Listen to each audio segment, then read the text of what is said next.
Are you reinvesting in yourself, in your business, right? Taking profits and making sure that you're constantly growing your business.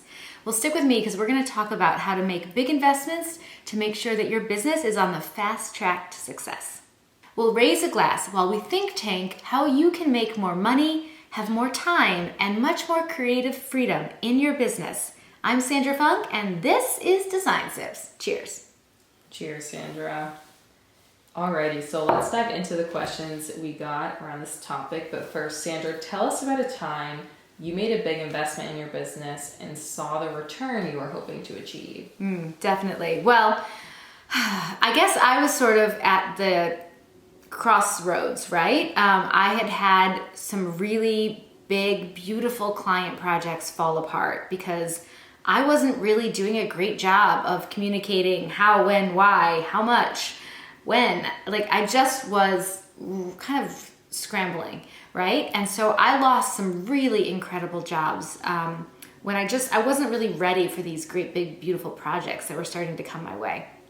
So instead of quitting altogether or just plowing on with the struggle, I kind of really roped it in, pulled back, think tanked my business, hired a bunch of experts, took 3 months of not taking on any new projects until I really went back to the beginning and got my business structure right. I got it all in place and systematized, and a new design agreement that really outlined all that clarity I was missing before, as well as a flat fee calculator, a new way of pricing and creating flat fees with 100% certainty that allow me to say, this is what it's gonna cost to work with me from a design fee and a budget and all of it standpoint. And then so much clarity in the fact that there's no room for negotiation. It's that sweet spot price.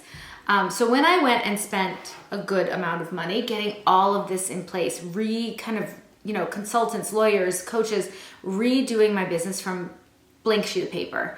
It was a huge investment of time, money. It was a big risk to take, but it has paid off in spades. I mean, my investment has come back to me 100 times over. Really pulling over and getting it right, taking the time, getting strategic, getting the big picture right is absolutely worth your time and effort. And we see that over and over again with our standard members who are coming to us to get that business baseline in place. And then we just hear over and over again that they are just catapulted ahead in their business. They're going, they're tripling their income. It's just rocking their worlds. And so what more can we ask for? Mm-hmm, absolutely. Cheers to that. Yeah, cheers. And thank you for sharing your story. Mm-hmm. So Debbie asks, every time I'm about to pull a trigger on a large investment, I think, what if I never see that money again? Mm-hmm. Well, Debbie, I've been there. Listen, and it's through no fault of your own. It's so hard to hire the coach, go to the conference, take the course, whatever it is. It's hard to lean into all that and then have it not really pan out. And that's terrible. And I'm so sorry that that's happened to you. It's not your fault. It's, we're all just trying, right? But I would say you have to keep trying. You have to keep learning. You have to keep growing. You have to keep getting in that CEO mindset of being strategic and looking at your business from a big picture standpoint. I encourage you to do tons of research. I encourage you to talk to tons of people and get referrals. But I think you just have to keep going. You have to keep moving ahead. Mm-hmm, definitely. So Sue asks, how do I know what to invest in first? The office space, the first employee, education, help? Yes, knowing what to do first is definitely important. Well, I can say if you're in complete and total overwhelm, the first thing you need to do is get your systems clarified and set up and streamlined before you can really hire a new person, right?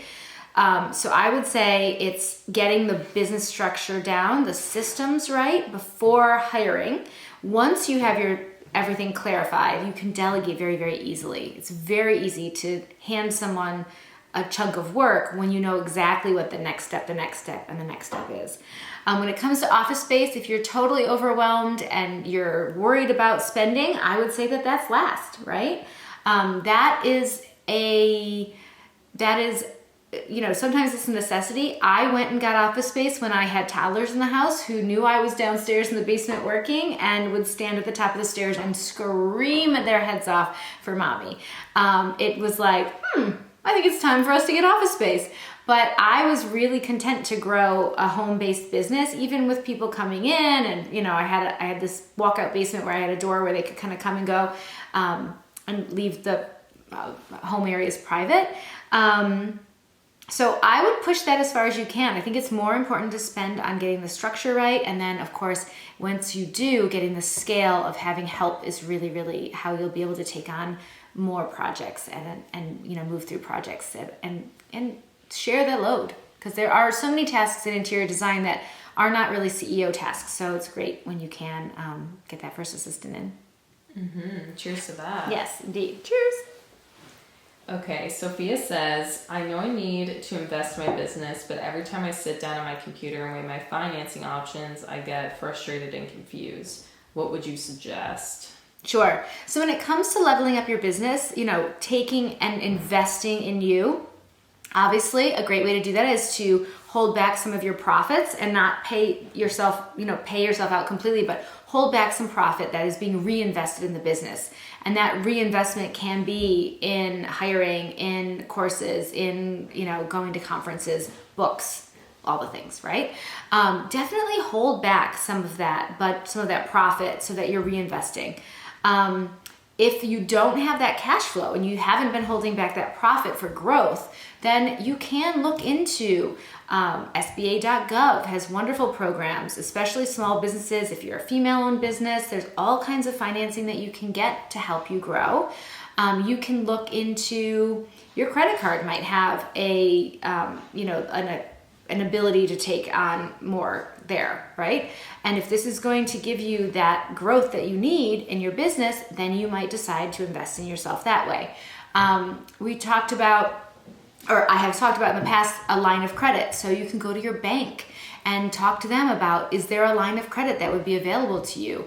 That is a wonderful way to have, number one, a cash cushion in times of need, but also a great place to know that you have that to reinvest in yourself as well. There are microloans. There are all kinds of places where, as a business, you can get some financing to be able to grow. It's completely normal and natural for a business to do that. Our industry doesn't tend to talk about that much, but it is, in fact, how most businesses grow. They take on some financing in order to catapult ahead. And so that's definitely a way that you can do it. Mm-hmm. Great tips. So today, the standard actually opened for enrollment. It's open Cheers. For a short amount of time. Mm-hmm. What would you say to the designer who is ready but a little hesitant about the big investment?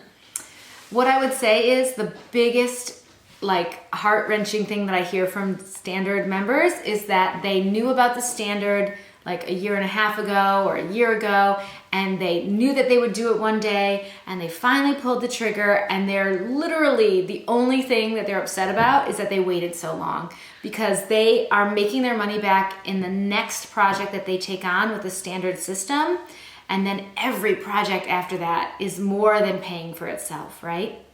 So my call to action to you is, if you think you're going to be in this business long enough to have one more project the standard way, then do it, because it really does change your business. It changes your cash flow. It changes your mindset in that you have a system and you're really clear on what's about to happen next and all the steps that go into it. It's just an empowering, incredible community of designers that would love to welcome you inside. Absolutely. So if they are interested, where should they go? You need to head over to interiordesignstandard.com and dig in. There's so much information there already for you, and I can't wait to see you inside our inner circle. Cheers. Cheers.